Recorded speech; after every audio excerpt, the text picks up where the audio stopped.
தாய் தமிழ் உறவுகளுக்கு வணக்கம். பங்காளிகளிடம் பாசத்தை எதிர்பார்க்காதீர்கள்.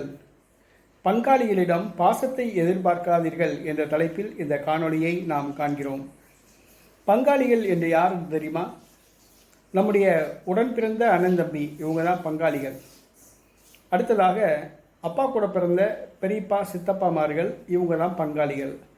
அவங்களுடைய ஆண் மகன்கள், சித்தப்பா பசங்க, பெரியப்பா பசங்க, அண்ணன் தம்பி வேணும், ஒன்று விட்டு அண்ணன் தம்பி, அவங்க பங்காளிகள். அடுத்ததாக பெரிய தாத்தா சின்ன தாத்தா, அவங்களுடைய மகன்கள் பங்காளிகள், அவருடைய பேரன்கள் பங்காளிகள். இவங்க தான் பங்காளிகள். இந்த பங்காளிகளிடம் நாம் பாசத்தை எதிர்பார்க்க கூடாது. ஏனென்று சொன்னால் அவர்கள் பங்காளிகள், சொத்துக்கு பங்காளிகள்.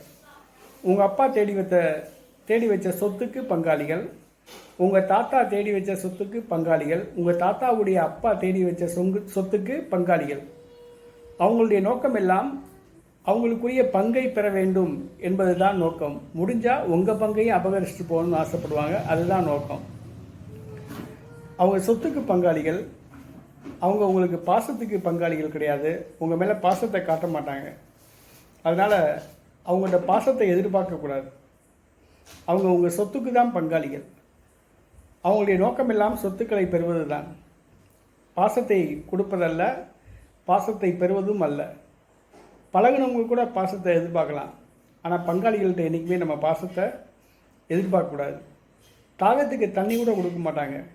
ஆஸ்பத்திரியில் இருந்தோம்னா, ஆஸ்பத்திரியில் இருக்கும்போது கூட வந்து பார்க்க வர மாட்டாங்க. வீட்டுக்கு வந்த பிறகு வந்து பார்க்க வருவாங்க. இழுத்துக்கிட்டு இருக்கும்போது கூட வந்து பார்க்க வர மாட்டாங்க. செத்தா பால் ஊற்ற வருவாங்க. அதனால் பங்காளிகளிடம் பாசத்தை எதிர்பார்க்காதீர்கள். பழகினவங்க கிட்ட கூட நம்ம பாசத்தை எதிர்பார்க்கலாம்.